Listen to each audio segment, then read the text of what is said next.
Suspended in the geostationary grip of the war planet Terran, the Aegis Spiral Academy was less an educational institution and more a monolithic forge. It was a sprawling orbital fortress of gunmetal gray and reinforced transparent aluminum, designed to hammer the softness out of organic life and temper it into cold, interstellar military precision. In this unforgiving ecosystem, survival dictated adherence to the chain of command, and excellence required a healthy, pervasive dose of fear. Yet, according to the encrypted internal logs circulating among the senior tactical faculty, Cadet Nash Calder, a human from Earth, was officially categorized as a chronic disciplinary problem. Nash was not a rebel in the traditional, loud sense. He did not engage in mess hall brawls, he did not vandalize the armory, and he never raised his voice to his superiors. His uniform was always perfectly pressed. His boots gleamed under the harsh fluorescent lights of the corridors, and his physical conditioning scores were comfortably within the top 15% of his cohort. But Nash was dangerous in a way that made the high command infinitely more uncomfortable. He was dangerous because he was entirely immune to the currency the Academy ran on. He did not know how to be afraid. Furthermore, he had a maddening habit of asking the exact right questions at the exact wrong times. He possessed an uncanny, almost predatory ability to look at a flawlessly rendered tactical simulation and effortlessly locate the single, microscopic fracture that could bring the entire digital construct crashing down. This silent insubordination reached its boiling point during the third quarter tactical evaluations. The lecture amphitheater was packed with 200 cadets, the air thick with the anxious pheromones of a dozen different species. High above the auditorium floor, seated behind a barrier of polarized glass, the Academy Board of Directors observed the proceedings in stony silence. In the center of the room stood instructor Zevran Korth. Korth was a towering veteran of the Outer Rim campaigns, a being whose entire pedagogical philosophy centered around psychological domination. He believed with absolute certainty that a good cadet was a broken cadet, one who knew precisely when and how low to bow their head. Korth was currently demonstrating his proprietary ambush algorithm, a complex tactical maneuver designed to trap an advancing enemy force in a synthetic choke point. The holographic display projected a stunningly detailed topographical map of a rocky canyon, painting the simulated enemy battalions in glowing red, while the Allied forces, controlled by the algorithm, maneuvered flawlessly into flanking positions. Korth paced around the projection, his heavy boots clicking rhythmically against the metal floor, his voice booming across the silent cadets as he boasted about the 99% projected casualty rate of the enemy. It was a masterclass in military theory, right up until the moment Nash Calder raised his hand. Korth paused, his eyes narrowing as he locked onto the human cadet, seated in the fourth row. The silence in the room suddenly felt heavy, suffocating. "Is there an issue, Cadet Calder?" Korth asked, his tone dripping with the kind of venom that usually made first-year students flinch. Nash stood up. His posture was relaxed, his expression an infuriating mask of mild curiosity. "Permission to speak freely. Instructor Korth." "Granted," Korth growled, anticipating a foolish question he could easily crush to reassert his dominance. "The ambush algorithm is highly efficient on the surface, sir," Nash began, his voice calm, steady, and carrying perfectly across the vast room. "However, it appears the simulation parameters have completely ignored the subterranean magnetic current flowing exactly 40 meters beneath the canyon floor. Your heavy infantry units are carrying standard-issue pulse rifles. The moment they cross the coordinate line into the choke point, the magnetic flux will instantly strip the polarity from their weapon batteries. The algorithm does not result in a 99% enemy casualty rate. It results in your entire flanking division walking into a crossfire with dead weapons." For 3 excruciating seconds, absolute silence reigned in the amphitheater. Korth stared at the holographic projection, his mind racing, desperately trying to find a flaw in the human's logic. But as he mentally recalculated the environmental data, a cold, sinking realization settled in his gut. The human was right. The magnetic current had been overlooked in the primary scan. From somewhere in the back rows, a single cadet let out a muffled snort of laughter. It was quickly suppressed, but the damage was done. The ripple of amusement spread, a subtle shift in the room's atmosphere that shattered Korth's aura of absolute authority. Korth glanced up at the observation deck. The board of directors was no longer watching the simulation. They were watching him, their expressions unreadable but heavily critical. Korth had been humiliated, stripped of his infallibility in front of his superiors and his subordinates by a cadet who looked as though he were pointing out a typo in a training manual. In the weeks that followed, Korth unleashed a relentless campaign of punitive measures against Nash. He assigned the human to clean the deep plasma ventilation shafts during the midnight rotations. He doubled Nash's zero-gravity combat drills. He restricted his caloric intake and canceled all of his off-world communication privileges. Korth expected Nash to crack. He expected the human to finally show exhaustion, to display anger, or most importantly, to show fear. Instead, the harder Korth pushed, the calmer Nash became. The human accepted every grueling punishment with a polite nod and completed every impossible task with a quiet, methodical efficiency that slowly drove Korth to the brink of madness. Nash's serene compliance was a mirror reflecting Korth's own impotence. Realizing that standard disciplinary protocols were entirely useless, Korth decided to pivot to a far more practical and lethal methodology. He needed to extract Nash from the controlled environment of the Academy. He needed an arena where the human's sharp mind would be overwhelmed by visceral, primal terror. Korth found his solution in Vesper Hollow. Located on the planetary surface of Terran, Vesper Hollow was a notorious acoustic resonance wilderness, an untamed expanse of crystalline flora and jagged geological formations that amplified and distorted sound into weaponized frequencies. It was a hostile environment known to swallow the weak-willed whole, driving the unprepared into sensory overload and sheer madness within hours.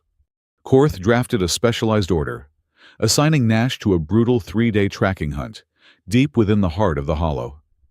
But Korth was not foolish enough to send the cadet alone. He needed an escort, one that would guarantee the experience was as miserable and terrifying as mathematically possible. He assigned the deployment to Hushfang 6. Hushfang 6 was not a standard cadet squad. They were 6 of the most elite, ruthless hunters the Academy had ever produced. They were specialists in battlefield tracking, biological warfare, and survival in territories where military maps were known to outright lie. They were treated more like living legends than students, operating with a cold, detached brutality that frightened even the senior instructors. They were the apex predators of Aegis Spiral, and they despised babysitting. Korth envisioned the scenario perfectly. Hushfang 6 would drag Nash through the agonizing terrain of Vesper Hollow. They would offer him no sympathy, no rest, and no guidance. They would let the wilderness break him. Korth was absolutely certain that when the dropship returned after 3 days, Nash Calder would step off the ramp as a hollowed-out shell, stripped of his infuriating confidence, having finally learned the true meaning of military terror. However, beneath the veneer of a vindictive instructor, administering a harsh lesson, a much darker, sharper motive lay coiled in Korth's mind. The humiliation in the lecture hall was only the catalyst. The real danger lay in what had happened immediately after Nash had pointed out the magnetic flux anomaly. In the chaotic aftermath of the simulation, as the system reset, Korth had caught Nash's eyes tracking the raw data streaming across the secondary monitors. Nash had not just been looking at the topographical map. The human had been staring directly into the encrypted field coordination registry. Nash had seen the altered waypoints. He had seen the subtle, deliberate shifts in the planetary beacon network that Korth had been quietly manipulating for months. Nash had not spoken a word about it, but Korth knew the look of a mind cataloging a discrepancy. The human was a puzzle solver, and Korth could not afford to have someone piecing together the shadow logistics he was running beneath the Academy's nose. Sending Nash to Vesper Hollow with Hushfang 6 was not just a lesson in humility. It was a containment measure. In the chaotic, sensory-depriving environment of the resonant forest, accidents happened. Comlinks failed. Cadets wandered into the wrong sector. If Nash returned broken and compliant, Korth would win. And if Nash did not return at all, swallowed by the wilderness due to a tragic lack of spatial awareness, Korth would also win. Sitting alone in his dimly lit office, the hum of the station's life support systems a low thrum against the metal bulkheads. Korth reviewed the digital document on his desk. He traced his finger over the roster, the 6 terrifying names of Hushfang 6, and right at the bottom, the completely out-of-place designation of Cadet Nash Calder. Everything was perfectly aligned. The board would see it as a tough but necessary field exercise for a disruptive student. Hushfang 6 would see it as an annoying burden they needed to endure. And Nash Calder would walk blindly into a nightmare designed specifically to shatter his mind or end his trajectory permanently. Korth signed the deployment order with the smile of a man who believed he had just arranged someone else's fate. To the general populace of Aegis Spiral, Hushfang 6 did not exist as fellow classmates. They were a collective ghost story, a tactical myth whispered about in the lower mess halls and darkened dormitories. Normal cadets viewed them as apparitions granted terrifying authority, phantoms who moved through the corridors with a cold, untouchable gravity. Even the senior instructors wielded their names as psychological bludgeons against underperforming students, warning that a failed simulation would result in Hushfang 6 being deployed as the opposing force in the next live fire drill. They were the Academy's scalpel, utilized strictly for surgical brutality in the most unforgiving environments. They were not a squad. They were a living, breathing dossier of lethality. At the head of this grim formation was Isel Dre, an Arkashi by birth. She possessed the lithe, predatory grace common to her species, but her true terror lay in her eyes. Isel possessed a stratified visual membrane, an evolutionary quirk heavily augmented by Academy bioengineers. This layered cornea allowed her to perceive kinetic vectors and spatial trajectories a full half-beat before they actually occurred in real time. She did not just see a target moving, she saw the ghostly outline of where the target was going to be. Consequently, she commanded with a chilling economy of action. Isel was famous for issuing orders that were painfully brief, mathematically precise, and entirely devoid of emotion. More importantly, she never repeated an order twice. To miss her initial command was to invite a swift, merciless physical correction. Flanking her was Gorham Vask, the near-seismic tracker of the unit.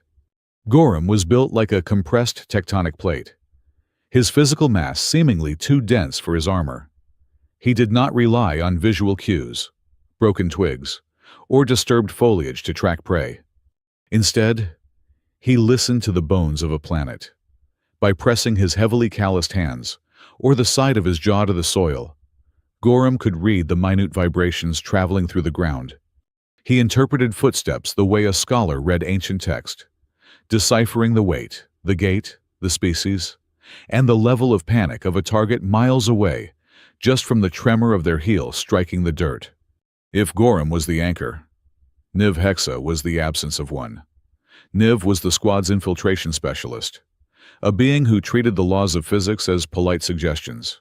She moved with a silence so absolute it defied biological logic. Her thermal signature was so tightly controlled, so meticulously suppressed, that automated security systems and infrared cameras had classified her as a localized signal error 3 separate times during high-stakes planetary raids. Niv was an error code in the flesh. She existed in the periphery, and she almost never spoke. The squad understood that when Niv finally decided to part her lips and use her voice, she was not offering an observation. she was delivering a fatal conclusion. In stark contrast to Niv's silent void was Pelor Nix, a man who found profound artistic beauty in devastating noise. Pelor was a master of differential explosive traps. Where ordinary sappers saw explosives as a messy, chaotic necessity, Pelor saw them as a medium for high art. He harbored a deep, philosophical hatred for chaos and collateral damage. To Pelor, an explosion was only beautiful if it was calculated down to the absolute centisecond and the exact millimeter of its blast radius. He designed traps that could collapse a heavily armored bunker without cracking the delicate glass windows of a building standing merely a dozen paces away. He was a conductor of kinetic energy, orchestrating localized destruction with the snobbish perfectionism of a maestro. Keeping this volatile collection of killers alive was Terran Mott, the combat medic. The terror of Terran lay in the horrifying duality of her hands. Her fingers were impossibly delicate, steady enough to thread a microscopic needle through a severed, misfiring neural pathway under the blinding flash of heavy artillery fire. Yet, those same hands possessed a raw, mechanical strength that defied her slender frame. When precision failed, Terran was known to grab a heavily armored, unconscious squadmate by the collar and drag them backward out of a kill zone using sheer, brute force. She was the gatekeeper between life and the void, and she operated that gate with a terrifying, blood-soaked efficiency. Finally, there was Auric Valum. While the others were masters of their respective disciplines, Auric was the master of the destination. He was the only native son of Vesper Hollow ever recruited into the academy. He understood the acoustic hellscape of the resonance forest the way a man understood his own heartbeat. The Hollow was an environment that actively hunted intruders, turning their own noises into lethal frequencies. But Auric knew its language. He knew exactly which crystalline trees would listen and amplify a cough into a sonic boom. He knew which moss-covered rocks remembered the vibrations of past travelers, and he knew perfectly well that the low-hanging silver fog was never just weather, but a suspended acoustic trap waiting to shatter an eardrum. They were Hushfang 6. They did not just survive, they conquered. When the deployment datapad chimed in their private ready room, casting a sterile blue glow over their scarred armor plating, the atmosphere instantly soured. Icel reviewed the encrypted orders forwarded directly from the tactical faculty. A 3-day tracking hunt deep in the most volatile sector of Vesper Hollow. Standard parameters, high mortality risk, and then the addendum. They were to escort a human cadet. A heavy, suffocating silence fell over the room. Gorham ground his heavy jaw, the sound like two stones rubbing together. Pelor meticulously disassembled a blasting cap, his movements rigid with sudden, contained fury. The resentment that flared within the squad was not born of simple bigotry. Humans were soft, certainly, and famously fragile compared to the denser species of the galaxy. But Hushfang 6 did not care about species. They cared about variables. Vesper Hollow was not a training ground. It was an executioner's block. Surviving its singing trees and sonic anomalies required a synchronized, absolute rhythm among the squad members. It required a level of focus so deep it bordered on the telepathic. Being ordered to drag an uncalibrated, untested cadet into that environment meant they were no longer a hunting party. They were being reduced to heavily armed babysitters. They were being forced to monitor a chaotic liability in a zone where a single, misplaced footstep, a single gasp of panic, could trigger a resonant frequency wave capable of turning their internal organs to liquid. It was an insult to their operational perfection. Icel locked the screen of the datapad, her layered eyes scanning the grim faces of her team. She offered no words of comfort, because none were needed. The order was absolute. They would take the human.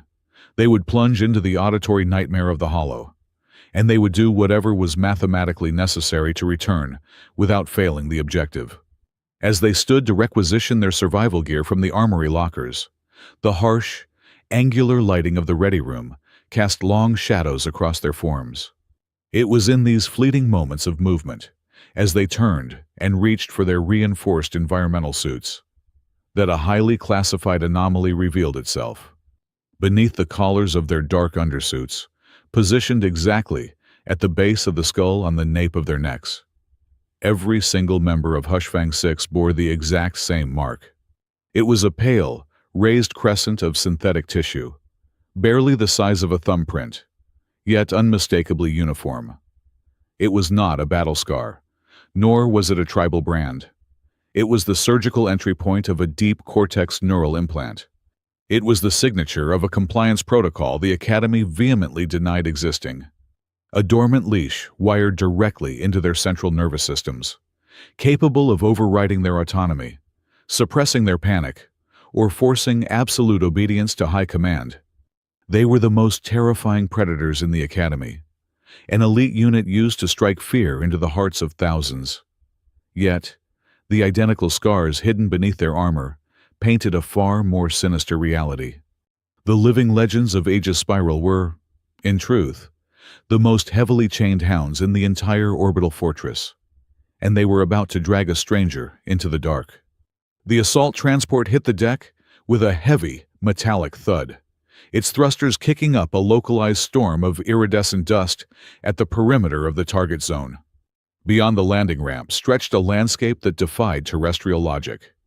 Colossal trunks of translucent, silicate-based flora jutted from the soil like the pipes of a planetary-scale church organ. High above, the planet's agitated electrosphere bled a constant stream of charged wind through the canopy.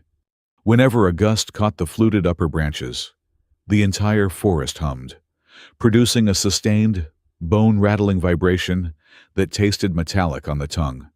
Waiting on the reinforced tarmac, the 6 operatives stood in a loose, predatory semicircle.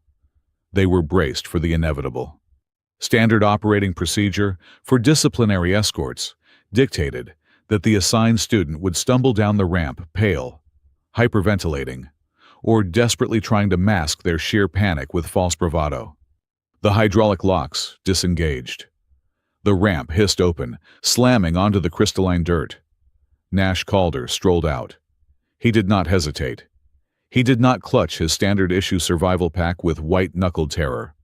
Instead, he paused at the bottom of the incline, tilted his head back, and stared up at the glowing, vibrating canopy. He adjusted the straps of his rucksack and offered his first words to the galaxy's most lethal tracking unit. "It is a B-flat," the human said, his voice entirely conversational. "The wind hitting those upper hollows, it is hovering right around 230 hertz. A bit sharp, maybe, but definitely a B-flat. Fascinating acoustics." He finally lowered his gaze, scanning the line of heavily armored killers. He did not look intimidated. He looked like a tourist trying to match faces to a brochure. "Squad Leader Dre." Nash nodded politely.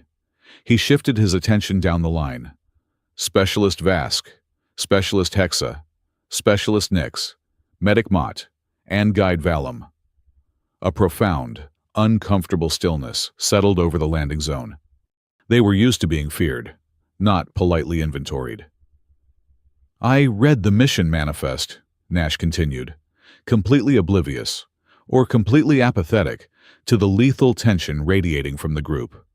"Standard 3-day reconnaissance, sector sweep, and biological cataloging. Though, looking at the provided cartography, I have a few concerns." He turned his attention specifically to the local guide. "Valum. I reviewed the after-action reports from the Deep Trench campaign 5 years ago. You lost 2 squadmates down there because the topographical scan misread a subsurface magnetic shelf as solid ground, correct?" The air grew instantly colder. The medic shifted her weight, her hand hovering a fraction of an inch closer to her sidearm. The tracker let out a low, warning rumble from his chest. Nash did not blink. "I only bring it up because I noticed a similar discrepancy here. Why is the old generation navigation beacon placed on the western ridge? The operational database clearly flags that entire western quadrant as an acoustic memory stone zone. An active beacon bouncing signals off reactive rock would create a massive feedback loop. Who updated the topographical map last? The squad leader stared at the human.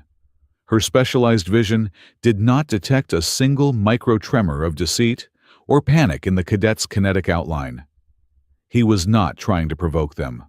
He was genuinely, clinically asking a logistical question while standing at the gates of a sonic slaughterhouse. It was in that exact second that Isel fundamentally recalibrated her assessment. This cadet was not a loud, arrogant fool destined to die from stupidity.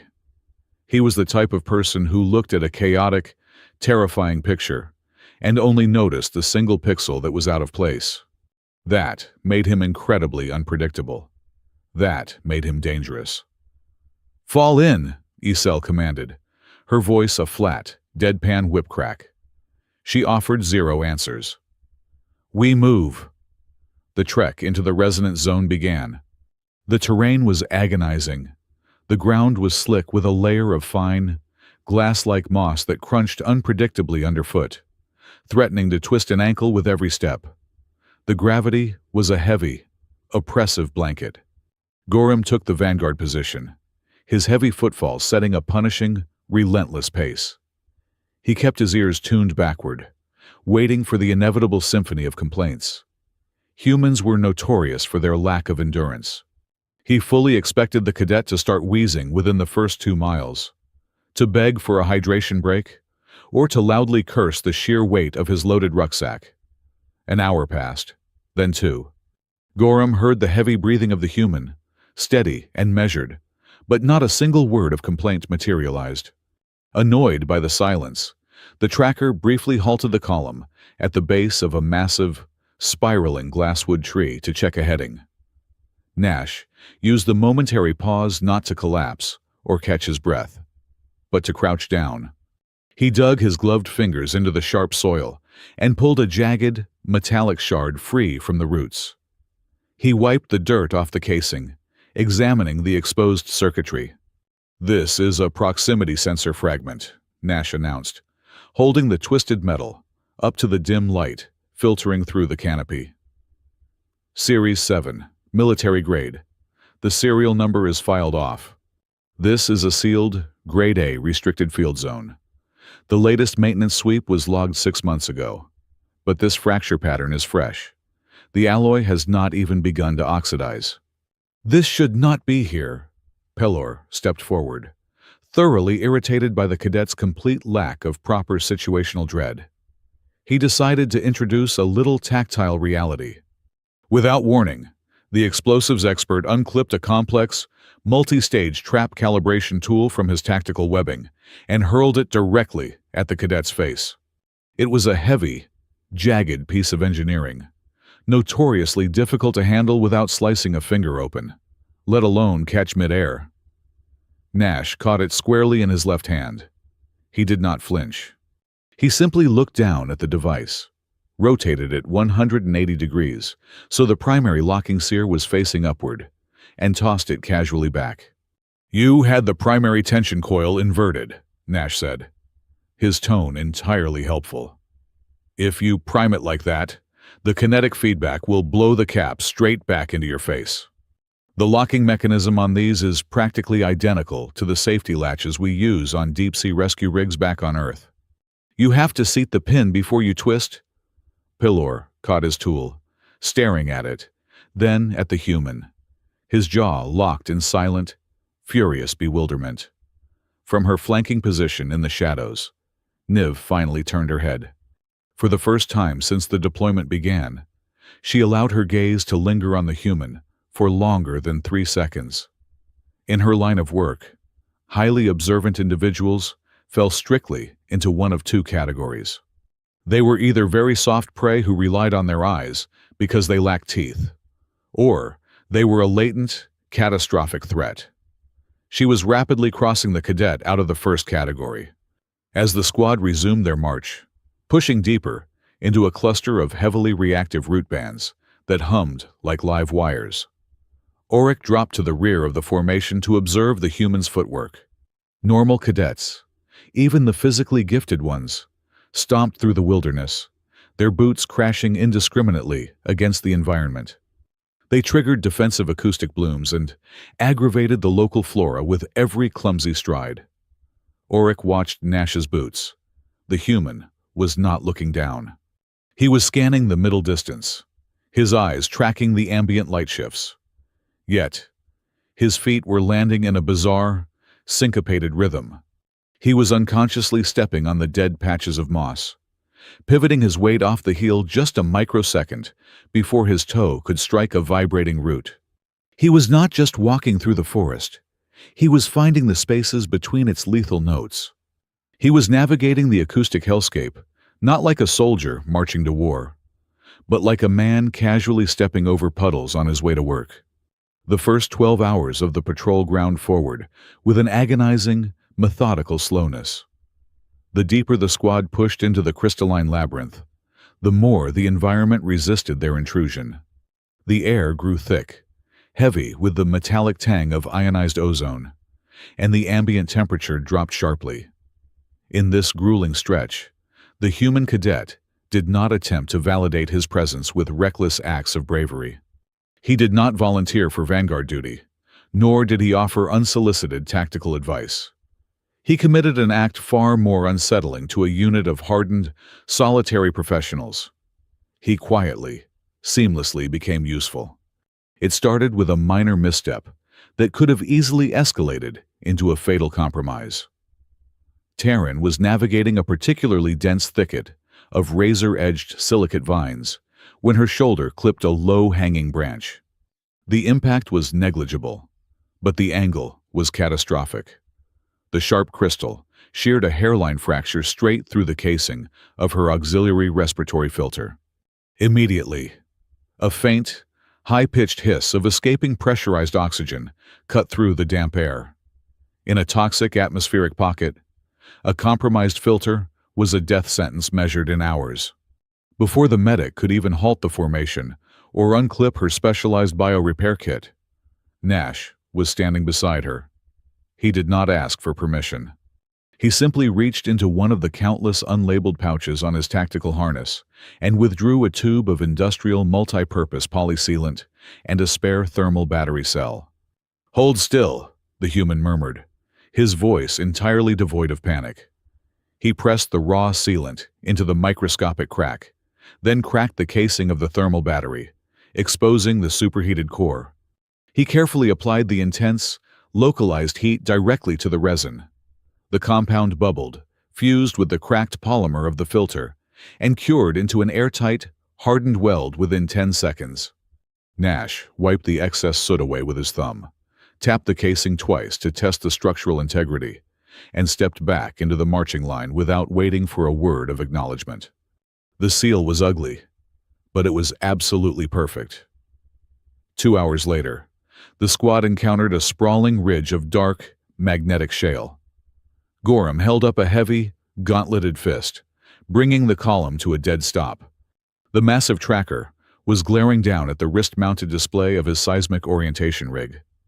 The digital needle was spinning wildly, throwing up cascaded error codes. The localized magnetic interference of the ridge was completely scrambling the localized gravity sensors, blinding Gorham to the subtle vibrations of the Earth ahead. Nash broke formation, stepping up beside the frustrated giant. "The magnetic flux is trapping the static discharge inside the localized casing," the human observed, eyeing the spinning dial. "Digital recalibration will not clear it." Without waiting for the tracker to object, Nash reached out and tapped the underside of the device. "Unhook the analog bypass."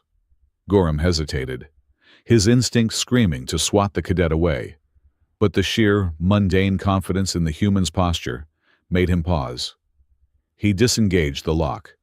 Nash gripped the heavy metal casing of the locator, tilted it precisely 45 degrees toward the ground, and struck the side of the unit sharply against the hardened heel of his own boot. He then twisted the manual tuning dial a quarter turn to the left, held it for 3 seconds, and let go. The digital needle violently snapped back to the center of the display, locking onto true north with absolute stability. Kinetic static bleed off, Nash explained casually, adjusting the strap of his rifle. Earth rescue teams use it when trying to navigate through the interference fields of heavy electric storms on the Pacific Rim. Sometimes you just have to knock the ghosts out of the machine. From his position, a few yards back, Pelor watched the exchange, a muscle feathering in his jaw. The explosives expert found the entire situation deeply offensive. "You are enrolled in an elite tactical combat program," Pelor stated, his tone laced with sharp irritation. "Why does a gun-carrying cadet possess the mechanical aptitude of a third-tier maintenance drone?" Nash looked back at him, his expression placid. "My family did not have the luxury of buying new equipment. We made our living picking up broken things from the places where other people were running away." The blunt, unvarnished honesty of the statement hung in the air, leaving Pelor with no immediate retort. By midday, the environment had drained the warmth from their bodies. The squad called a brief tactical halt in a shallow, wind-sheltered depression. They unsealed their rations, consuming the highly efficient, entirely flavorless nutrient pastes in absolute silence. Nash, however, dug into his pack and retrieved a battered metal canteen and a small, heat-sealed pouch. He unscrewed the bottom of a hollowed-out sonic reed he had picked up miles back, packed it with a dark, coarse powder from the pouch, and poured water purified by a chemical heating tab over the top. Within minutes, a heavy, acrid aroma flooded the small perimeter. It was the sharp, bitter scent of old Earth-style coffee. To the alien olfactory senses of the squad, it initially smelled like scorched earth and burnt machinery. Gorham wrinkled his broad nose in disgust, and Isel shifted away from the source of the fumes. But the hollow was freezing, and the steam rising from the human's makeshift filter radiated an undeniable, comforting heat. Nash poured the dark, boiling liquid into the metal cup of his canteen. He did not drink it. Instead, he set the steaming cup on a flat stone right in the center of the group, leaned back against the dirt wall, and closed his eyes. For 5 minutes, nobody moved. Then, with a heavy sigh, Gorham leaned forward, picked up the cup, and took a cautious sip. The tracker grimaced at the intense bitterness, but the radiating warmth immediately chased the chill from his heavy bones. He took another sip, then wordlessly passed the cup to Terran. One by one, the galaxy's most lethal hunting unit quietly shared the human's bitter drink, the alien ritual thawing a fraction of the ice between them. While the cup circulated, Auric remained focused on the cadet. The native guide realized that Nash was not resting. The human's eyes were closed, but his head was tilted slightly, listening to the ambient resonance of the forest. Auric watched as Nash tapped a rhythmic pattern against his thigh, then opened his eyes and pulled up the Academy-issued holographic topography map on his wrist projector. Nash stared at the glowing blue lines, then looked up at the canopy, then back to the map. He did this 3 times. The acoustic rebound from the southern ridge is returning a full 2 seconds later than it should, Nash stated quietly, not addressing anyone in particular, but knowing they were all listening. He pointed to a glowing blue dot on his wrist. "The topographical data says the primary navigation beacon is anchored right here, on a high-density quartz outcropping. Quartz reflects sound instantaneously. If the beacon were actually there, the echo would be sharp. But the sound is being absorbed and delayed. The beacon is not on the outcropping. It is planted in a basin of moss." Nash looked directly at the squad leader. Somebody physically moved at least 2 of the navigation markers after the map was coded. Isel felt a cold, sharp spike of unease twist in her gut. She absolutely detested the feeling of a subordinate pointing out a logistical flaw that the command structure had seemingly missed. It disrupted the natural order. However, as she mentally calculated the acoustic vectors based on the human's observation, she realized something she hated even more. The cadet was absolutely right. The environment did not match the data. When the artificial twilight of the hollow finally faded into a heavy, suffocating darkness, The squad established their night camp. They did not build a fire. They sat in the pitch black, relying on their augmented vision and thermal optics to monitor the perimeter. In the quiet hours of the night, Nash did not attempt to force a bond. He did not offer jokes to lighten the mood, nor did he ask probing questions about their pasts or the terrifying reputations attached to their names. He understood the fundamental rule of survival among solitary predators. You do not crowd them. Instead, he noticed Niv. The infiltration specialist was sitting cross-legged, methodically disassembling and cleaning her suppressed rifle in the dark. Beside her rested her tactical backpack. Nash saw what the others had missed in the gloom. The heavy, synthetic webbing of her primary shoulder strap had begun to fray, the microscopic fibers unraveling due to the corrosive sap of the local flora. It was a minor detail, but for a stealth operative, a snapped strap during a high-speed maneuver meant noise, and noise meant death. Nash silently stood up, walked across the camp, and sat down a respectful distance from Niv. He did not ask for the bag. He simply reached out, took the fraying strap, and pulled a specialized heat needle from his kit. He spent the next 45 minutes meticulously reweaving and fusing the synthetic fibers back together, binding the strap tighter than factory standard. When he finished, he set the bag gently back on the ground, returned to his sleeping roll, and closed his eyes. He did not look at Niv. He did not wait for a thank you. He performed the repair as if maintaining the structural integrity of a teammate's gear was simply an undeniable law of physics, an action requiring no transactional gratitude. Niv stared at the perfectly repaired strap for a long time. She then looked over at the sleeping human. It was in that silent, fireless camp that the first, invisible wall finally shattered. Hushfang 6 still did not consider Nash Calder a true brother in arms. The gap in their experiences was too vast for that. But as they settled into the dark, listening to the predatory hum of the forest, they collectively realized something profound. The human was no longer a liability. He was no longer pure dead weight.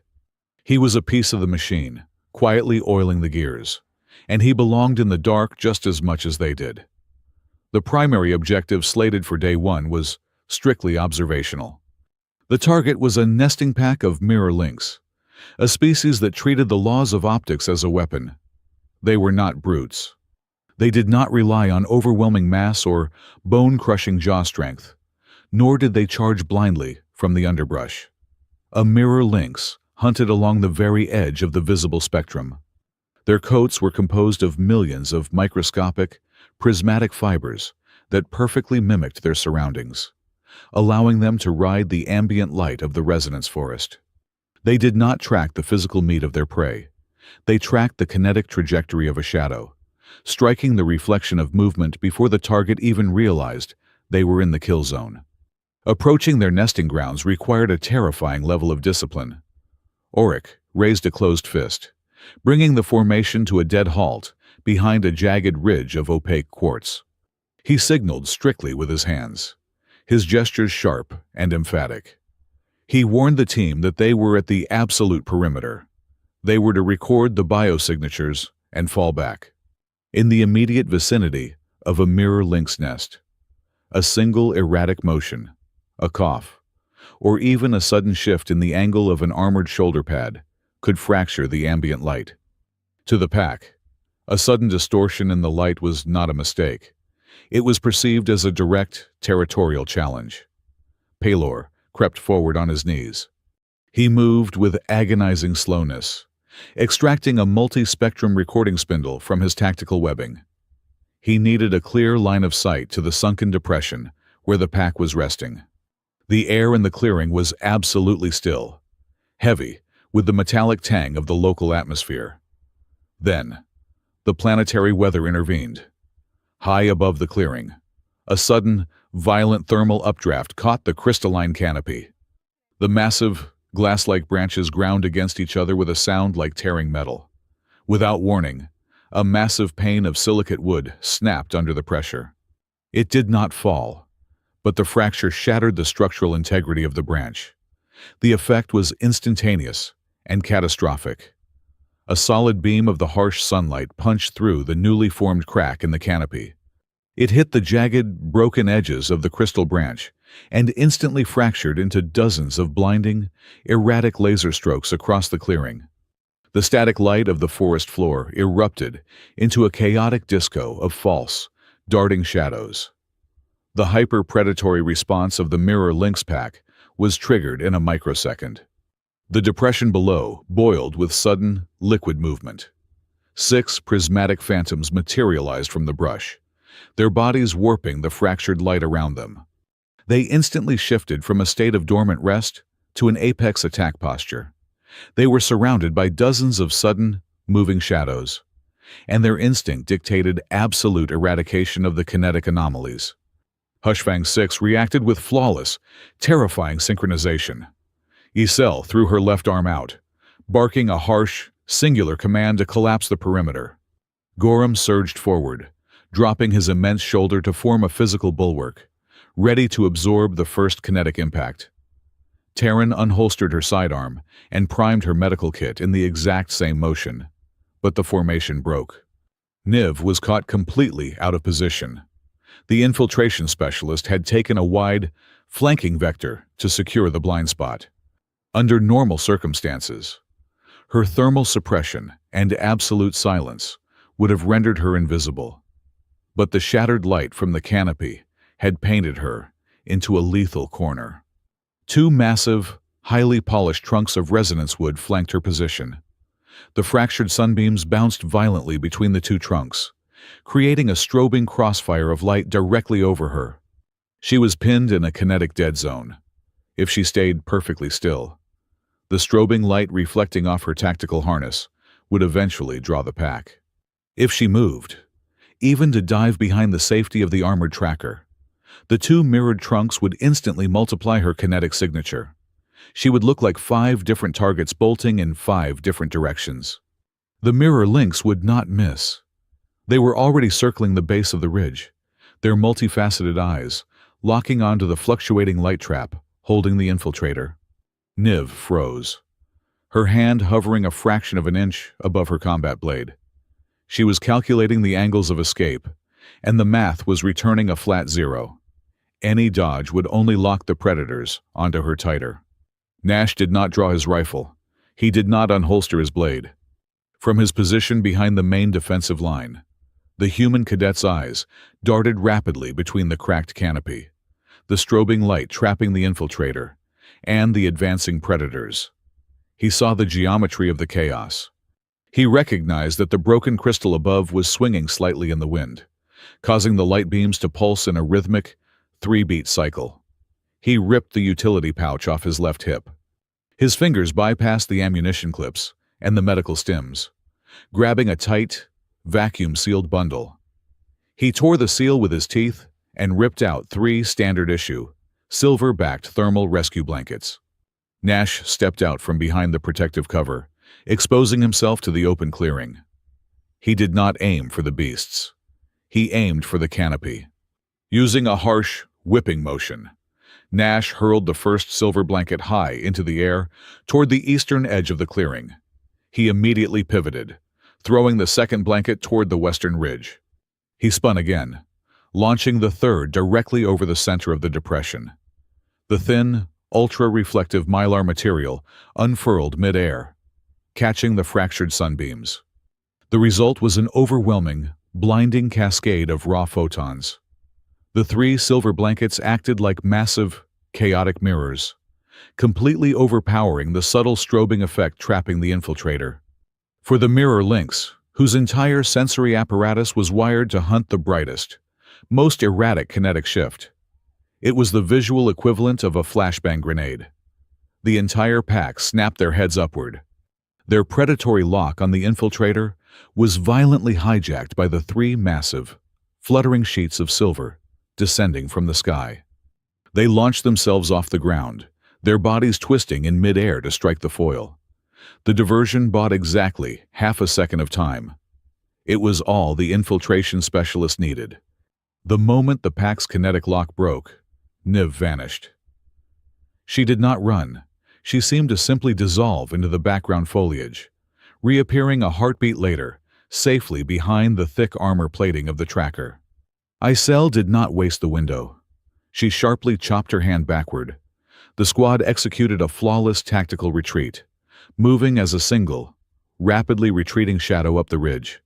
As they hit the tree line, Pelor tossed a primer charge over his shoulder. He did not use a fragmentation explosive. He used a low-yield sonic thumper. The charge detonated in the air above the clearing with a heavy, concussive thud. The pressure wave did not harm the beasts, but it shattered the thin silver blankets into thousands of useless ribbons and cracked the reflective surfaces of the nearby trunks, completely blanking the clearing in a thick cloud of pulverized dust and static noise. The threat was neutralized, and the hunting grounds were left behind. They pushed hard for another 2 miles before the squad leader finally called a halt in a dense, non-reflective ravine. The squad dropped to one knee, their weapons trained outward, waiting for the adrenaline spike to slowly bleed out of their systems. The air was thick with the ragged, heavy breathing of professional soldiers who had just danced on the razor edge of a total wipeout. Niv stood up from her crouch. She walked past the tracker and the medic, stopping directly in front of Nash. The human was leaning against a damp rock wall, methodically checking the seals on his remaining utility pouches. The infiltration specialist stared at him.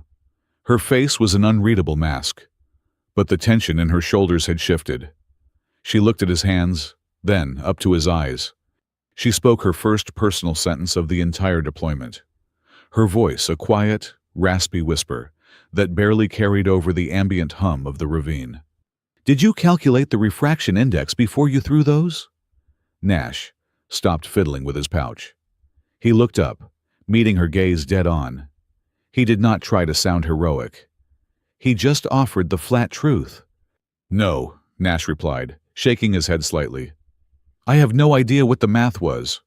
I just know that back on Earth, the deep-sea rescue divers use highly polished signal mirrors to blind and distract bioluminescent predators that hunt by tracking light rays in the dark.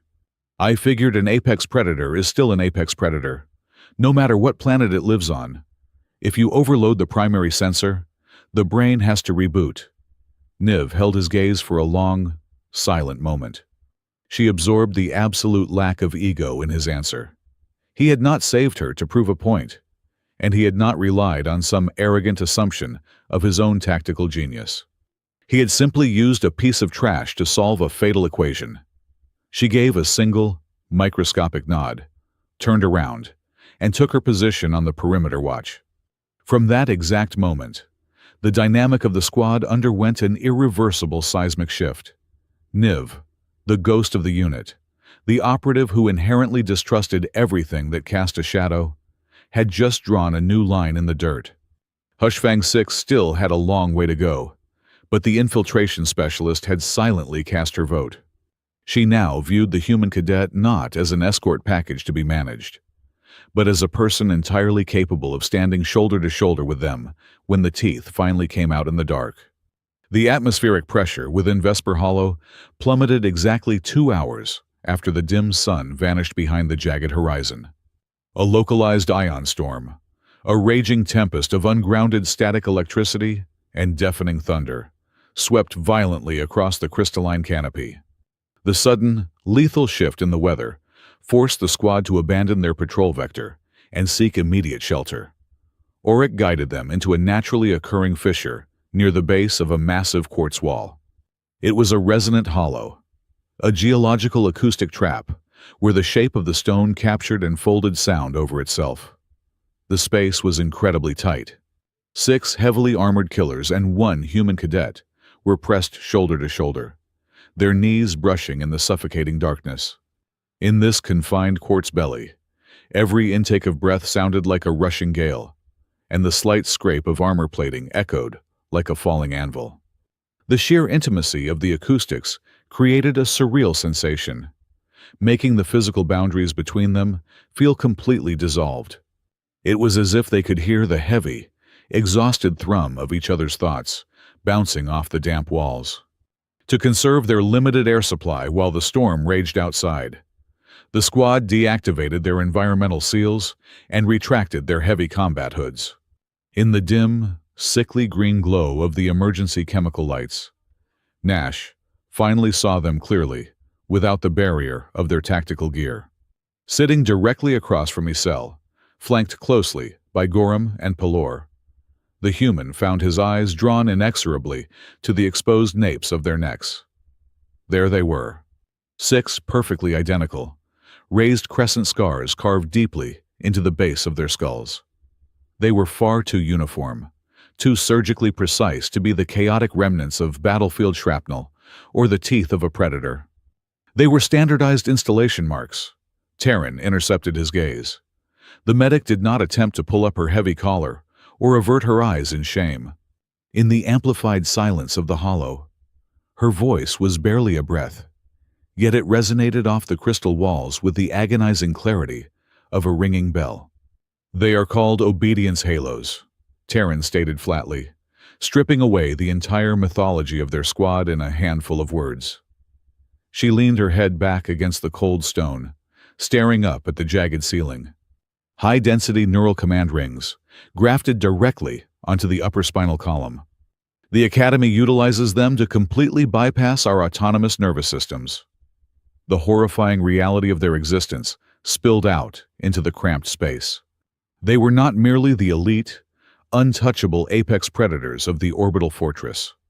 They were living, breathing deterrents, fully tethered to the absolute will of the High Command.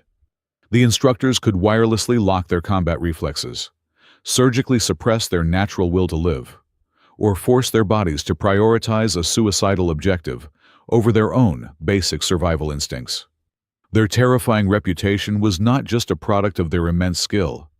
It was the direct result of a biological chain. They were the perfect soldiers because they literally did not possess the biological capacity to say no when the command codes were broadcast. The terror they inflicted on others was mirrored perfectly by the terror embedded in their own spines.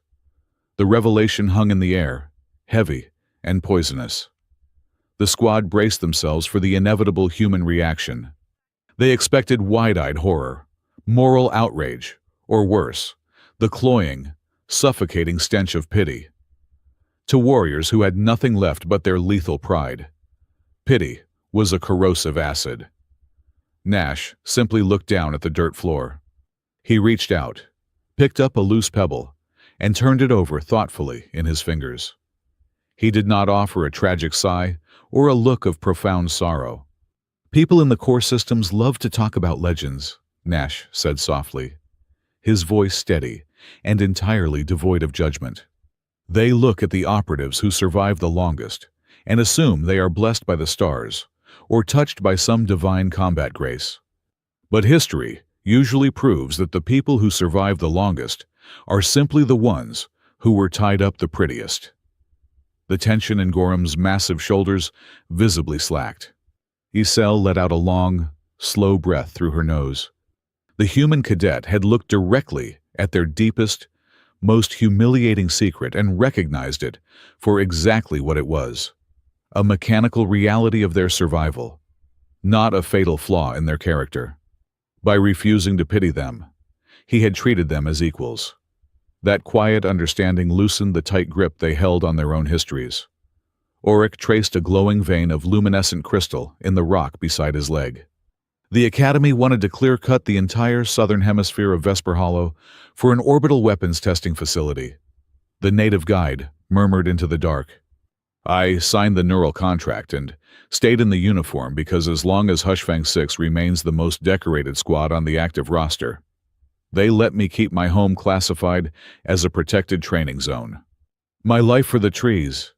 Isel closed her stratified eyes, the harsh lines of her face softening in the dim light. "I stay because the galaxy outside that orbital station is a chaotic slaughterhouse," she admitted, the cold, razor-sharp command completely absent from her tone. "There is no honor out there. No one outside the military system will ever keep their word to a squad like ours. Here, at the very least, I know exactly who holds the leash, and I know exactly What I have to do to keep my people breathing for one more day." The silence returned, thicker but vastly warmer. They looked at Nash, the unchained variable standing in the middle of their rigid, highly controlled world.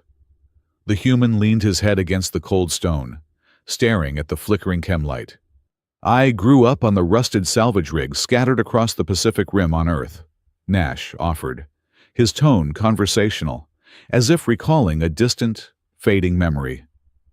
"It is a massive graveyard of old-world naval technology. We spent our days diving into hyper-pressurized metal coffins to drag out dead machinery.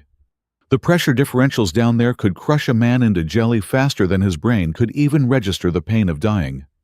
He looked up, meeting the medic's eyes. People on the rigs learned to laugh at the absolute worst times. A winch cable would snap, nearly decapitating a deckhand, and the whole crew would just start making dry, terrible jokes about it over the communication lines. Outsiders always thought we were heartless monsters. They thought we were entirely numb to the danger. But we were not numb. We just knew that if we stopped to actually acknowledge the profound horror of what we were doing, if we did not force ourselves to laugh at the Reaper, we would instantly drown in our own terror. "You either mock the abyss, or you let it pull you under." From the darkest corner of the hollow, Pelor shifted his weight. The demolitions expert, a man who worshipped exact calculations and despised unpredictable variables, finally solved the equation of the human cadet. "You are not fearless," Pelor noted, the sharp, elitist edge of his usual sarcasm entirely replaced by a tone of quiet, genuine camaraderie. "You do not possess a broken amygdala. You just digest your terror differently than the rest of the Academy. You process it into a mechanical step." Outside, the ion storm raged on, hammering against the mountain with the concussive force of heavy artillery fire.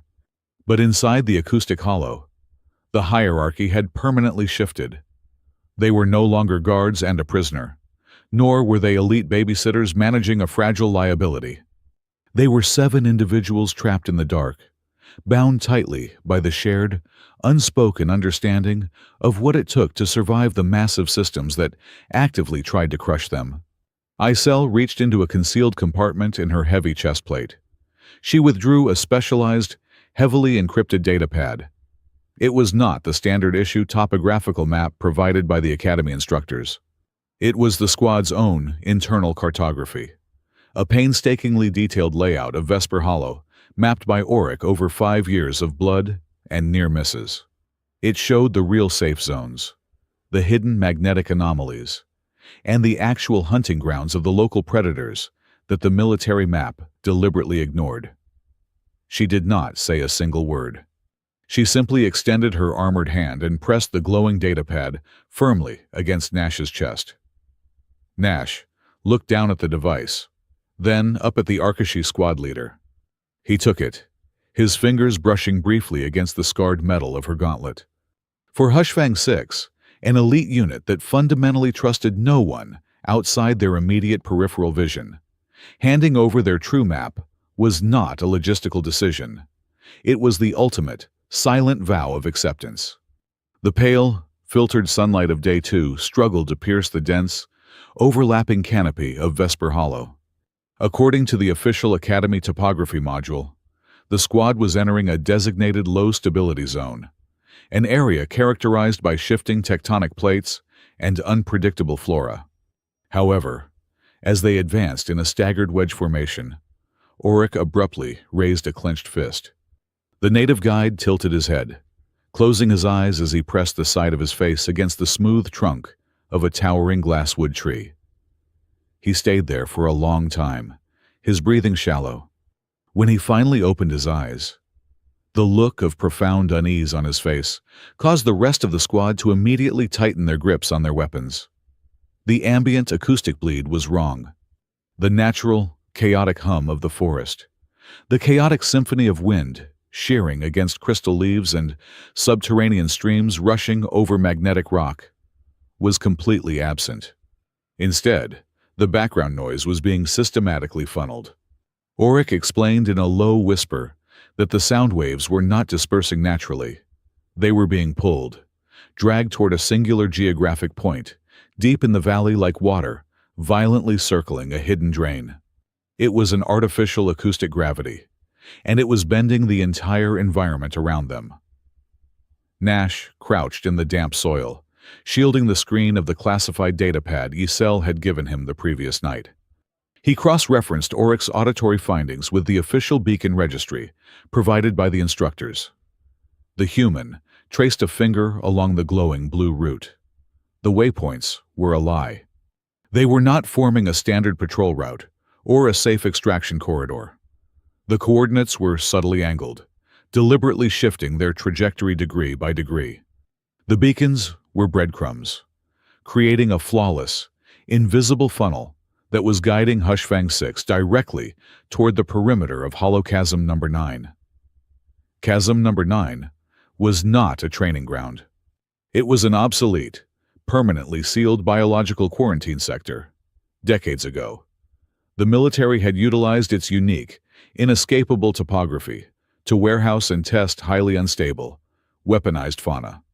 It was a place where nightmares were left to rot in the dark. Gorham did not need further convincing.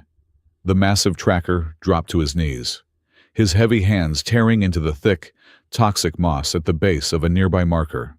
He dug past the superficial root system, his reinforced gauntlets scraping against hardened clay. With a heavy grunt, he ripped a metallic broadcast spike from the earth. He tossed it onto the flat surface of a nearby boulder. It clattered sharply. The casing was immaculate. The protective alloy was completely unweathered, entirely free of the corrosive sap that coated everything else in the hollow. It had not been planted during the last official maintenance cycle months ago. It had been driven into the dirt mere days before their arrival. Nash stepped forward and used his thumb to wipe a thin smear of dirt from the control panel of the spike. A localized diagnostic cipher flashed across the microscopic screen. It was an instructor-level coordination code. Isel stared at the blinking cipher, her stratified vision processing the implications with cold, terrifying clarity. The illusion of a harsh disciplinary exercise completely evaporated. This was no longer a matter of an arrogant instructor throwing a troublesome cadet to the wolves. Someone with high-level clearance was actively manipulating the grid, overriding safety protocols, and remotely herding the Academy's most lethal asset into a sealed slaughterhouse. Before Isel could issue the command to initiate a hard, tactical retreat, the environment launched its ambush. It did not come in the form of fangs or claws. It came as weather. A thick, silvery fog poured rapidly down from the higher ridges, cascading over the jagged rocks like an avalanche of heavy smoke. It swallowed the trees, completely obliterating their line of sight within seconds. But it was not water vapor. It was a dense suspension of highly charged acoustic particulate, a natural phenomenon of the hollow that weaponized sound. The moment the fog washed over the squad, the true, horrifying reality of their neural implants was triggered. The acoustic particulate acted as a massive, chaotic feedback loop. The obedience halos fused to the upper spinal columns of Hushfang 6 began to violently resonate with the charged mist. The implants heated up, reading the chaotic static of the fog as thousands of overlapping, contradictory command codes. The hardware panicked, broadcasting raw, unfiltered neural feedback directly into their cortexes. Gorham let out a choked, guttural roar, dropping his heavy rifle as his massive hands flew to the back of his neck. He staggered, his equilibrium completely shattered. Isel collapsed to one knee, her complex eyes rolling back as she fought off a localized seizure. Terran, the anchor of the squad, collapsed against a tree trunk, her incredibly steady hands shaking with violent, uncontrollable tremors. The flawless, synchronized machine of Hushfang 6 was reduced to agonizing paralysis in a matter of heartbeats. Nash felt a dull, heavy ache behind his eyes from the pressure drop, but his spine was clean metal and bone. He was the only operative left standing in the mist. He looked at the squad tearing at their helmets. He realized the fog was bouncing their own neural rhythms back at them in a scrambled loop. To break the cycle, they needed an overwhelming, stable baseline. Nash unclipped the emergency distress emitter from his shoulder strap. He ripped off the exterior casing, exposing the primary transmission core. He bypassed the distress signal lock, forcefully rewiring the output to generate a continuous, flatline acoustic frequency, and violently cranked the amplitude dial to its absolute maximum. He slammed the rigged emitter into the dirt at the center of the formation. A harsh, deafening, monotonous drone erupted from the device. It was an ugly, singular note that sliced through the swirling mist like a physical blade. The sheer volume and absolute stability of the artificial tone immediately overpowered the chaotic resonance of the fog. The neural implants seized upon the flatline frequency, using it as an anchor to reboot their scrambled receivers. Taryn took a ragged, desperate intake of air, her vision snapping back into focus. She looked down at her hands, the tremors slowly subsiding. For the first time in her violent career, the medic had been the one dragged back from the edge of the void. She looked up at the human, standing over the screaming emitter. The profound gratitude blooming in her chest was instantly eclipsed by a cold, murderous fury directed entirely at the architect of the trap. A shadow shifted in the thickest part of the fog. Niv materialized, her thermal suppression suit completely masking her approach until she was standing inside their perimeter. She had vanished the exact moment the interference hit. Utilizing the few seconds of clarity she had left to track the densest concentration of the localized signal. The infiltrator held out a small, black data siphon drive. She had located the primary relay node hiding in the mist and forcibly ripped its transmission logs. "Every single altered beacon," Niv rasped, her voice dripping with venom. "The newly planted spikes, the acoustic funnels, they all share the exact same digital registry key." She paused, looking directly at the human cadet. "Zevran Korth." The squad leader slowly stood up, rolling her shoulders to shake off the lingering phantom pain of the neural loop. Isel looked around at her team, processing the grim reality of their isolation. They could not use their standard communication gear to contact the orbital fortress. Any distress signal or request for emergency extraction would bounce off the altered relay nodes and land directly on Korth's private terminal. If the instructor realized they had survived the fog and uncovered his digital footprints, he would not hesitate to trigger a catastrophic orbital strike to scrub the sector clean. They were completely cut off, trapped in a hostile wilderness with a saboteur controlling the map. Running back the way they came was a death sentence. The route was heavily compromised. Isel locked her helmet into place, the seal hissing sharply in the damp air. They had only one viable option left. They had to disappear entirely off the grid. They had to plunge directly into the heart of the quarantine zone, brave the horrors of Chasm Number 9, and reach the old, manual orbital extraction point on the far side, before the puppeteer holding their leashes realized his ghosts were still breathing. The heavy, suffocating darkness of the second night pressed against the jagged perimeter of Hollow Chasm Number 9. The air here was entirely devoid of the metallic ozone scent that characterized the upper ridges. Instead, it smelled like sterilized void and ancient, decayed earth. They had navigated past the boundary markers, venturing into a sector that had not seen a legitimate Academy patrol in over 4 decades. Gorham halted the formation with a sharply raised hand. The massive tracker did not look at the ground. He was staring straight ahead at a cluster of massive, obsidian-like trunks. The ambient temperature around the trees had plummeted so drastically that the damp air was flash-freezing into microscopic shards of falling ice. Taryn moved up beside the vanguard, her medical scanner drawn. The display flickered violently before settling on a reading that drained the color from her face. She recognized the localized temperature drop and the faint, ionizing radiation signature not from any survival manual, but from classified black site medical logs she had illicitly accessed years ago. It was a Halo warden. The name alone was a ghost story among the upper echelons of the tactical faculty. A halo warden was not a naturally occurring predator. It was a semi-biological, semi-force field warbeast genetically engineered and contained solely for one purpose: hunting targets embedded with standardized neural command rings. It was an executioner bred specifically to track and eliminate rogue military assets. The horrifying reality of the situation crystallized in Esel's mind. Instructor Korth had not merely sent the human cadet into a hazardous environment to suffer an accidental death. Korth had intentionally unlocked the quarantine sector and unleashed an apex tracker. More importantly, Korth had used Hushfang 6 as the live bait. The human was simply collateral damage. The real target, the beacon drawing the nightmare out of the dark, was the hardware fused to the spines of the elite squad. The forest did not roar to signal the predator's arrival. It simply died. The ambient hum of the crystalline canopy, the rustling of the wind, even the sound of their own breathing seemed to be violently choked out of the atmosphere. The Halo Warden did not charge from the underbrush. 10 yards in front of the squad, the physical space between two massive boulders began to warp.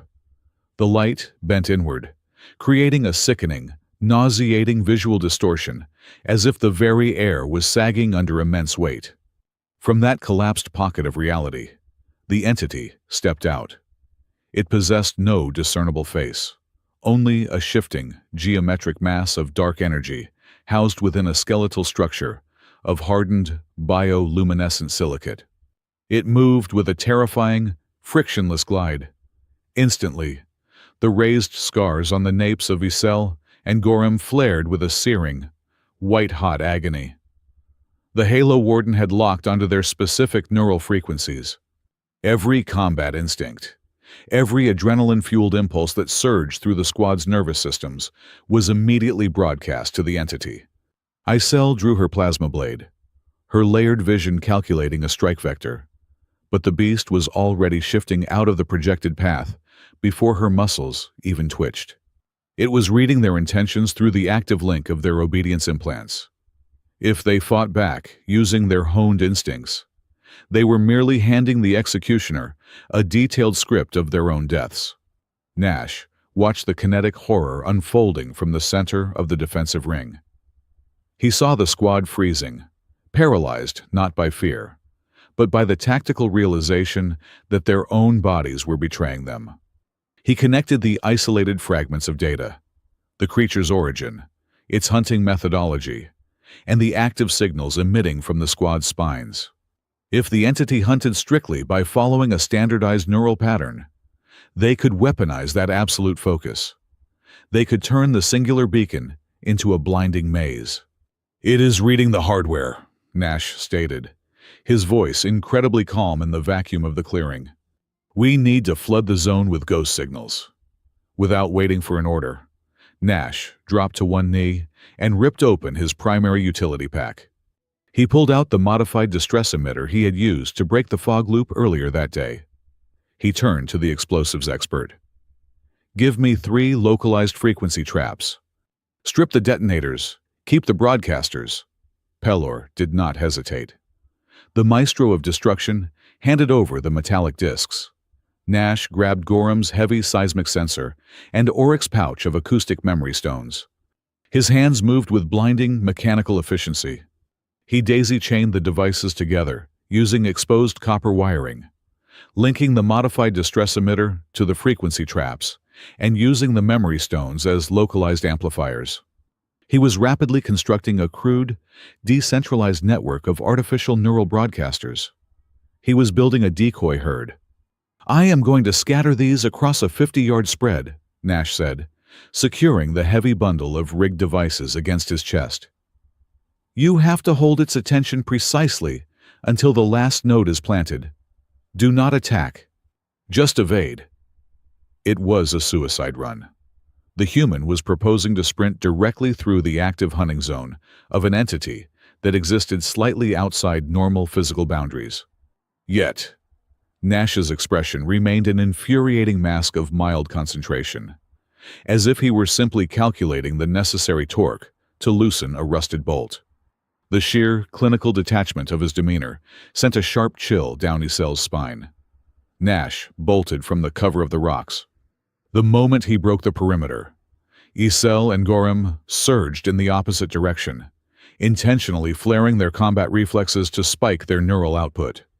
The Halo Warden tracked the massive spikes in their hardware, its geometric form blurring as it glided toward the Arkashi and the heavy tracker. Nash hit the dirt 10 yards to the east, slamming the first modified frequency trap into the soil. He twisted the activation dial. A massive, synthetic burst of raw neural static erupted from the node. The Halo Warden stuttered. Its frictionless glide hitched as its sensory apparatus detected a massive, stationary target appearing out of thin air. Nash did not stop. He scrambled over a jagged root system, diving into a shallow trench to plant the second node 20 yards to the north. Another burst of false neural data flooded the clearing. He sprinted again, his boots finding the dead spots in the moss, moving with the eerie, syncopated rhythm he had displayed on the first day. He planted the third and fourth nodes in rapid succession, creating a wide, overlapping triangle of massive signal interference. The plan worked. The Halo Warden was suddenly surrounded by a cacophony of screaming, standardized neural signatures. Its processing center could not differentiate between the biological targets desperately evading its strikes and the stationary nodes shouting the exact same algorithmic language. The entity spun violently in place, its dark energy form fluctuating erratically as it tried to lock onto a singular truth in a forest of lies. "Push it back," Isel roared, the command finally free from the beast's predictive reach. Hushfang 6 struck, not with lethal force, but with kinetic manipulation. Gorham slammed his heavy gauntlets into the earth, triggering a localized seismic wave that threw the entity off balance. Terran and Niv laid down a concentrated volley of suppressive plasma fire, not aiming to kill, but to herd the fluctuating mass of energy backward.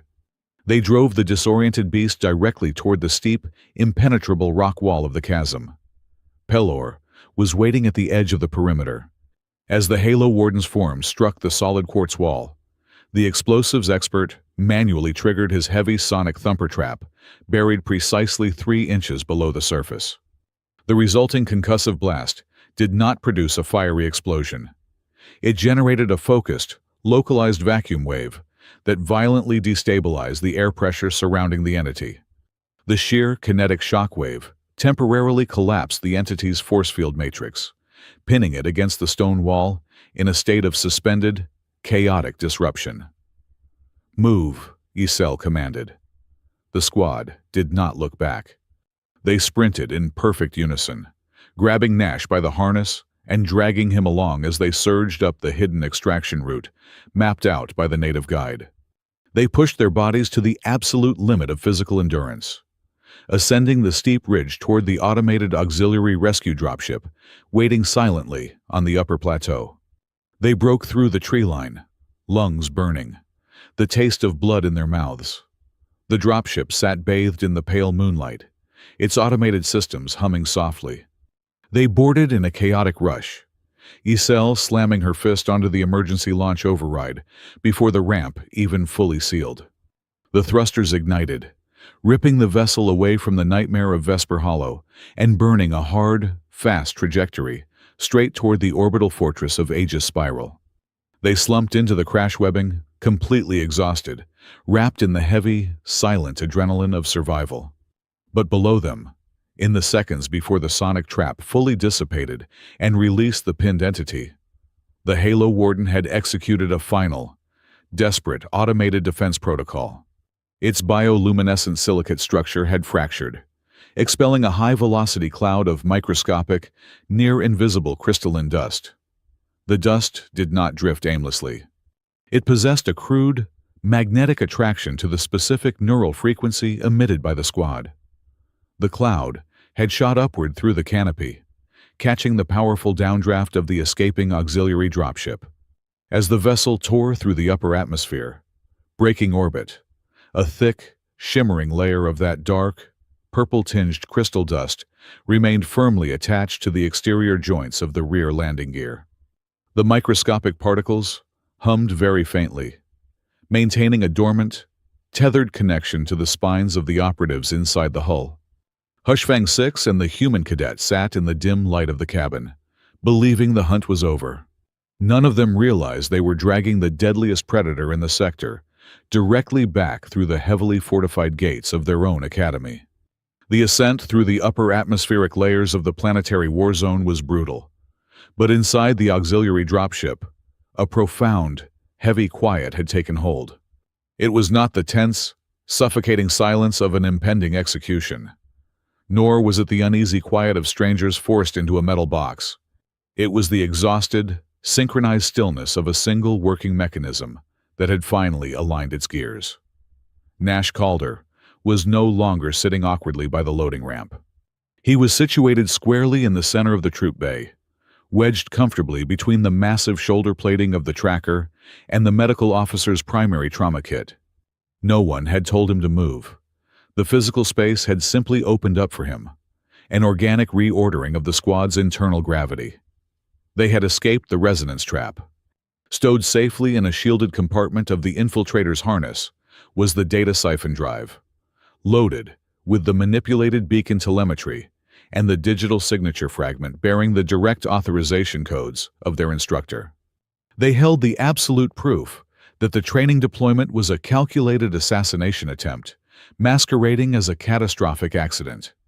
Yet, the atmosphere in the cabin was entirely devoid of celebration. They knew too well that surviving the blade in the dark did not mean they had survived the hand holding the hilt. Gorham leaned back against the vibrating bulkhead, his heavy eyes closed. Without opening them, the giant reached into his personal storage compartment, pulled out a tightly vacuum-sealed foil package, and tossed it across the narrow aisle. It landed squarely in the human cadet's lap. Nash looked down at the heavy, military-grade thermal ration. It was the absolute best piece of survival nutrition on the manifest. A highly coveted block of synthesized protein and artificial sugars, usually hoarded by the vanguard for post-combat recovery. Nash looked at Gorham. The tracker did not speak. He did not offer a grand speech about brotherhood or a formal apology for his initial hostility. He simply offered his highest value resource and kept his eyes shut. For a man who communicated primarily through the violent displacement of Earth, giving up his iron ration was a deafening declaration of gratitude. Nash quietly tore the seal and took a bite, accepting the gesture with the exact same lack of ceremony. From the shadows of the adjacent crash seat, Niv unbuckled her restraints and shifted closer to the human. The infiltration specialist did not utter a word. Instead, she raised her hands into the dim, red emergency lighting of the cabin and began to make a series of rapid, highly specific gestures. A tap to the collarbone. A flat palm swiped sharply downward. 2 fingers crossed over the wrist. Nash watched her hands intently, realizing instantly what she was doing. She was not using standard Academy tactical signs. She was teaching him Hushfang 6's proprietary, closed-loop visual language.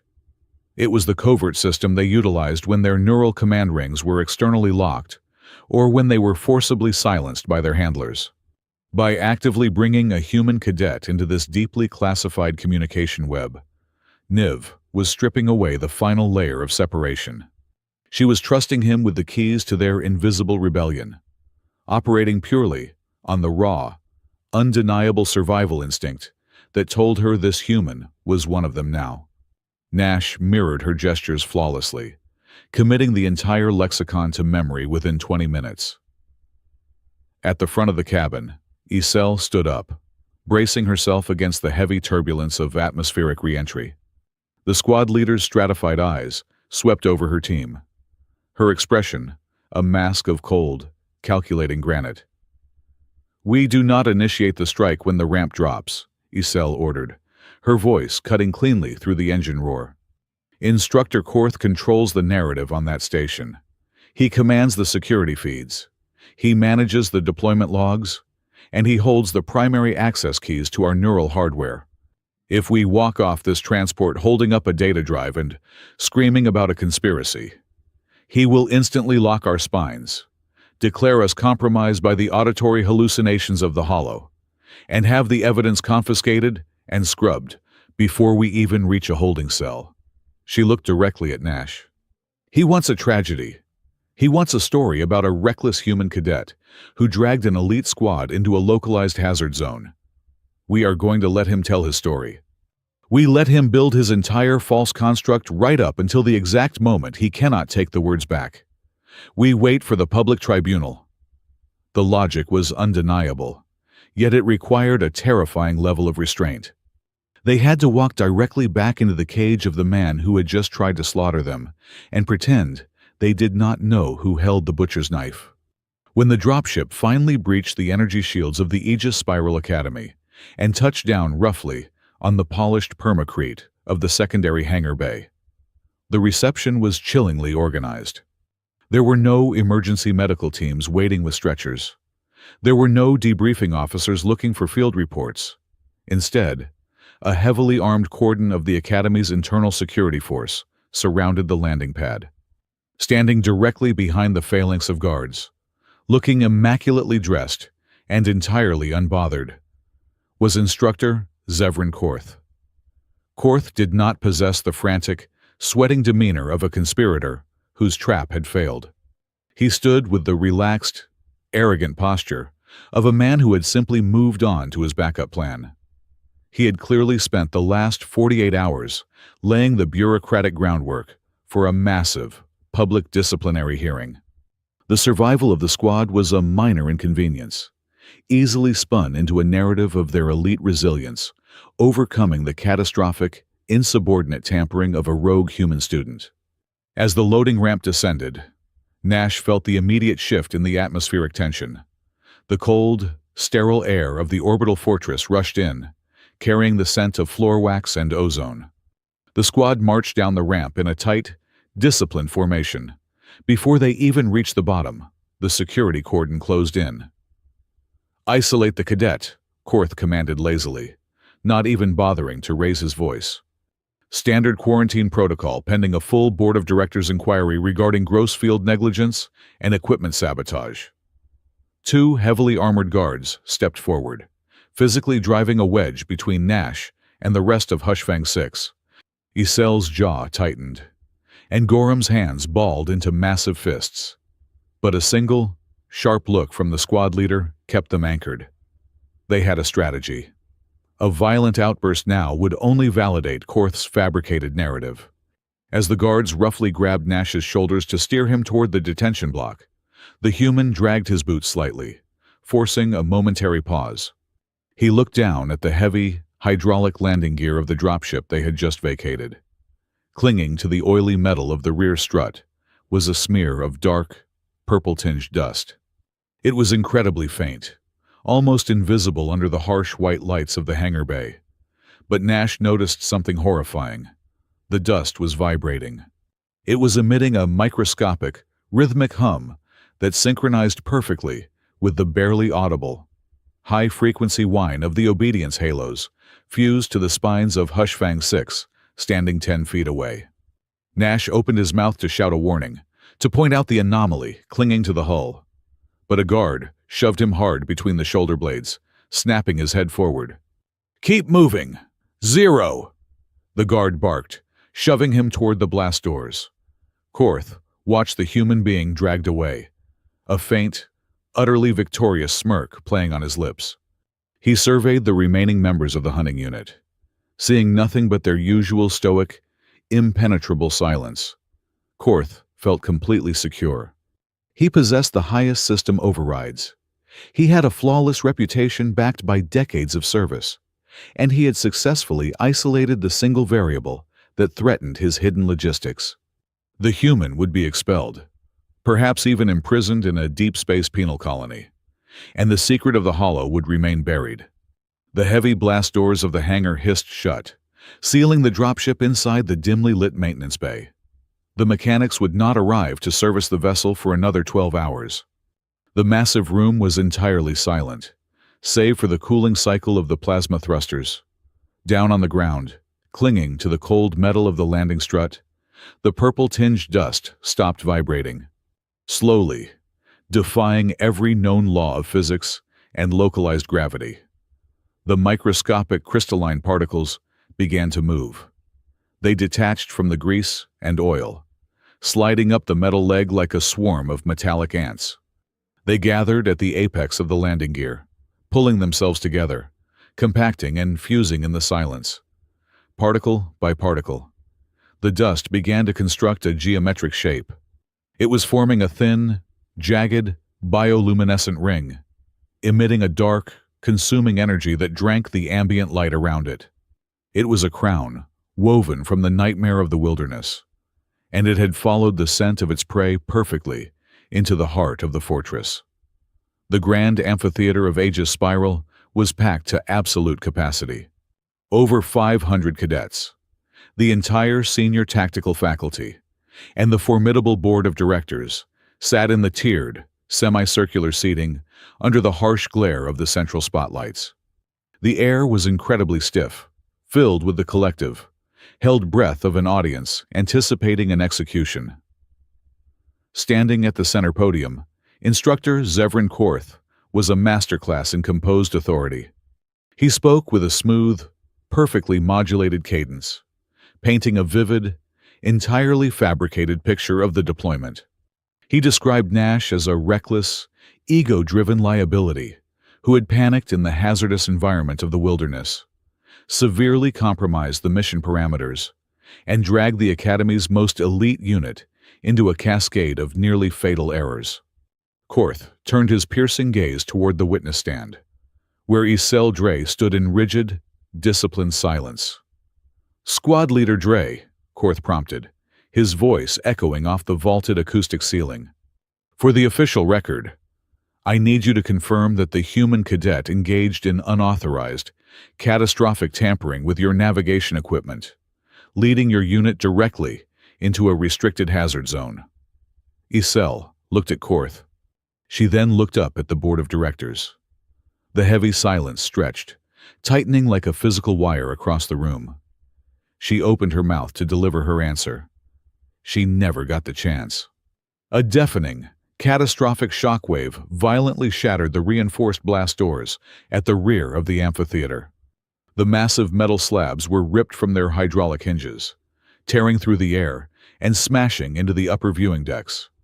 The pristine, sterile lighting of the grand hall flickered and died, instantly replaced by the chaotic, swirling red wash of emergency klaxons. Through the ruined archway, the air itself seemed to collapse inward. The Halo Warden tore into the hall. It had followed the microscopic crystalline tether on the dropship all the way into the heart of the orbital fortress. The entity did not roar. It simply warped the physical space around it, a terrifying mass of shifting, bioluminescent geometric violence. The hundreds of cadets in the stands erupted into absolute, screaming panic, scrambling over the desks in a desperate stampede for the emergency exits. Down on the main floor, Korth staggered backward. His pristine facade completely evaporated. He was not staring at the beast in shock because it had breached the Academy. He was staring at it in sheer, unadulterated terror because he recognized exactly what it was. It was the weapon he had illegally deployed in the wilderness, and it had somehow followed its prey home to the one place where he could not hide his involvement. Driven by raw panic and self-preservation, Korth's hand slammed down onto his podium console.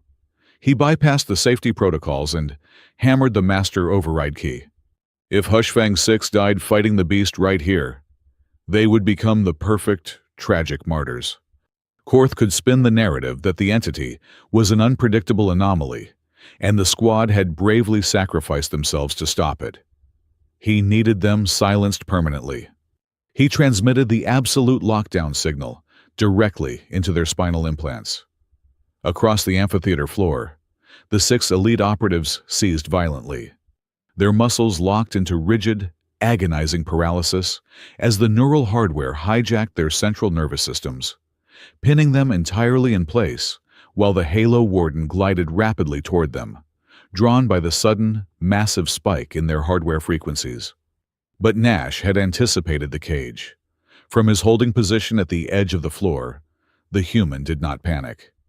He reached into the modified sleeve of his uniform jacket.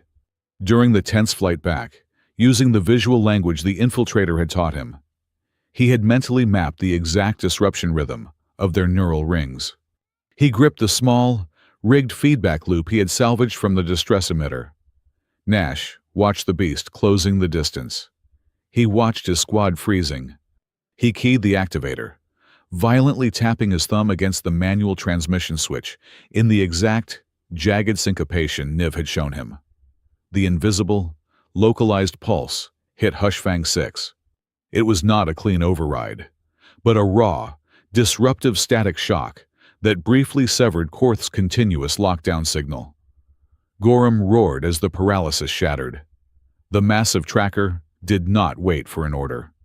He dropped to his knees and slammed his heavy, armored fists directly into the central seam of the amphitheater floor. The permacrete buckled and exploded upward, sending a massive shockwave that threw the gliding entity entirely off balance. This was no longer a desperate retreat in the dark. This was a synchronized execution on their own terms. They did not need to speak. They moved as a single, fluid organism of destruction. Pelor slid through the debris, planting 2 concentrated breach charges on the toppled podiums, detonating them in a perfectly timed sequence that created an impenetrable wall of kinetic force, funneling the beast toward the center. Auric closed his eyes amidst the screaming chaos, reading the acoustic bounce of the entity's force field off the high, vaulted ceilings, and pointed sharply to a blind spot near the shattered doors. Niv was already there. The infiltrator dropped from the upper balcony, a completely silent shadow cutting through the chaotic red lighting.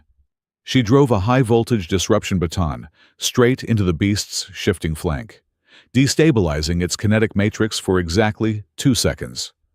Terran stood firm in the center of the crossfire, holding a medical calibration unit. She was forcefully broadcasting a localized, stabilizing heart rate rhythm, keeping the squad's adrenaline spikes completely level so the beast could not predict their next strike through their residual neural bleed. The entity flailed, its structure flickering rapidly as its force field began to fail under the coordinated, relentless assault. Icel utilized her stratified vision, seeing the microscopic fracture in the beast's kinetic armor, a half-beat before it actually opened.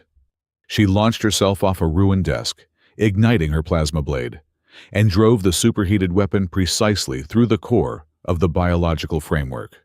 The Halo Warden collapsed inward with a sound like a dying star, dissolving into a pile of smoking, inert slag on the polished floor. While the squad fought the physical war, Nash had sprinted to the central command console Korth had abandoned. He slammed his data siphon drive into the primary port. The human's fingers flew across the holographic interface, bypassing the standard encryption walls with the access codes he had skimmed during Korth's earlier simulations. High above the amphitheater floor, the massive, 40-foot central projection screens flickered violently. The Academy logo vanished. In its place, raw, undeniable data flooded the room for the board of directors and every remaining cadet to see. Nash projected the targeting parameters of the dead beast, highlighting that it exclusively hunted standardized neural hardware. He then threw Korth's digital signature onto the massive screens. The logs showed every single damning detail. They displayed the altered navigation beacons, the manual override opening the quarantine sector, and the exact timestamps matching the squad's deployment. The truth was burned into the air in glowing, 20-foot letters. Korth stared up at his own digital confession. The mask of the untouchable instructor shattered completely. Stripped of his authority and his lies exposed to the highest command, he turned and sprinted toward the rear technical corridor, attempting to disappear into the bowels of the station. He barely made it 10 paces. Icel stepped out from the shadows of the ruined doorway, blocking his path. Her plasma blade was deactivated, but the look in her eyes was infinitely sharper. Korth instinctively reached for his wrist console to command her to move, to trigger her halo. Isel did not flinch. "You do not hold the leash anymore," she stated, her voice carrying the cold, immense weight of a completely liberated predator. She gripped him by the collar of his pristine uniform and hurled him back onto the main floor, directly at the feet of the advancing Academy security forces. The aftermath was swift and absolute. The irrefutable evidence displayed on the central screens forced the board of directors into immediate action. Korth was stripped of his rank, placed in heavy irons, and dragged to the deepest detention block pending a tribunal for treason and attempted murder. The revelation of the neural command rings caused a massive shockwave through the upper echelons, resulting in an immediate, mandatory suspension of the obedience protocol. Hushfang 6 was escorted to the medical wing, where the restrictive hardware was officially powered down, leaving them entirely in control of their own spines for the first time in their military careers. Nash Calder was not given a medal. He was not paraded in front of the Academy as a savior. The military apparatus preferred to handle its profound embarrassments quietly. Instead, his disciplinary file was permanently expunged, and he was granted a highly irregular, immediate transfer into the Advanced Tactical Operations Program. 2 days later, the corridors of the training block were quiet. Nash walked down the metallic hallway, adjusting the strap of his newly issued, heavy tactical pack. He approached the blast doors of Sector 4, the designated staging ground for high-risk deployments. Standing around the equipment lockers, checking their gear in easy, comfortable silence, were 6 incredibly dangerous individuals. They were no longer chained hounds. They were just soldiers, and they were waiting for him. Gorim looked up from adjusting his seismic rig. He gave a sharp, single nod. Niv did not look away. She actually offered a faint, almost imperceptible smirk. Isel secured her helmet to her hip and stepped forward. She did not look at him with the cold assessment of a commander evaluating a liability. "Gear up, Nash," Isel said, using his actual name for the very first time. "We have a patrol route to map." The human cadet smiled, a genuine expression that finally reached his eyes. The vindictive instructor had thrown him into a meat grinder, hoping the monsters would tear him apart. He had done something infinitely more impossible instead. He had found a pack of his own. Thank you so much for listening to this story. Please leave a comment letting me know where you are listening from so we can connect and share our thoughts. Don't forget to subscribe to the Sci-Fi Stories channel, like the video, and support us even further by hitting the hype button so this story can be heard by many more people.